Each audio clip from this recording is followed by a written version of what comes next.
And out there's the reservoir. People jog around it, even in this weather. Crazy people. I should know, I'm one of them. Christmas Day, hurricanes, monsoons, we're out there. Will thinks we're all insane. He says he watches us through that telescope and laughs and laughs. I can see his point. From up here, we look like a bunch of obsessive insects making our appointed rounds, except that's all they are is rounds. We're not going anywhere in the circle of fitness that other people aren't. We all end up in the same place. Will would say that's a metaphor and why he laughs. Will's a writer. Oh. The view is pretty mesmerizing. I still pinch myself at least twice a day. The greatest city in the world, and it's right there. I don't have to do anything but look. Mine for the taking. Andre would have loved this view. As they say about London, the man who would grow tired of this is a man tired of life.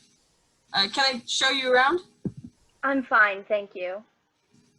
Oh, this will amuse you, or interest you anyway. Directly across the park from us, there's a legendary apartment house, 1040 Fifth Avenue, just by the museum. You can't see it, but there's this obelisk. That's Cleopatra's Needle. Well, not really, but that's what they call it. And it's right beside it, that's the Metropolitan Museum of Art, the Met, or well, the other Met. To a West Sider, and we are on the West Side. The Met means the Metropolitan Opera, but to an East Sider, it means the Metropolitan Museum. If you don't know this, an out-of-towner can end up looking at a Rembrandt instead of listening to Turandot. Anyway, I'm getting all tangled up in Manhattan Arcana here.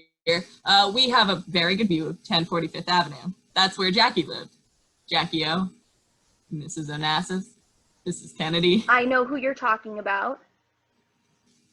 Andre would have loved having this view. He worshipped her. Didn't we all?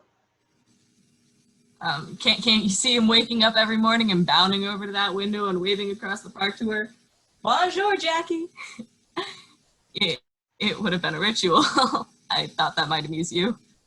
Very little amuses me, Mr. Porter.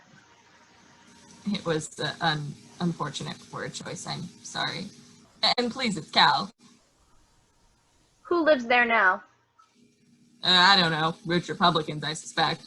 Since Mrs. Kennedy died, I don't think anyone knows or cares who lives in 1045th. I'm sure the people who live there do. How long have you had your place? It's getting on to 9 years.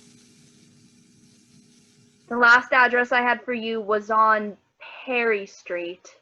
85 Perry. That was a century ago. It was one room in the basement that had the building's only access to the furnace, which was always breaking down. We got quite friendly with the super that first winter. Things got better after Perry Street, but not much. We were young, poor, and ready to take this city on. We were ready for anything. Or, well, we thought we were ready for anything. You sure you don't want to see the kitchen? I'm fine. I'll let you know if I do. I just called to see if anyone was home. Oh, someone usually is. As I said, Will's a writer, and on weekends we're both sort of homebodies. I got your email address from your sister. Oh, Penny, you kept in touch. Not really. Christmas cards. She gave me your unlisted phone number as well, but if you went to the trouble of having an unlisted phone number, I'm sure it was to avoid calls from people like me. Oh, no, never. I'm very glad to see you. Unlisted numbers are a New York fetish. Everyone has one. The woman who cleans for us, our doorman, our super. One winter night, Andre and I had locked ourselves out and we couldn't call anyone who might have a key. None of them had a listed number. We were frozen by the time we got in. Growing up, I used to daydream about a view like yours. Where was that? Rye. Rye, New York. It's a small town, more of an enclave really, in Westchester. Oh, I know Rye. It's next to Portchester, which is definitely not an enclave. I even know Rye Brook. I dated someone for Rye Brook. He never let me forget it. You know Mrs. Kennedy, and I know Rye.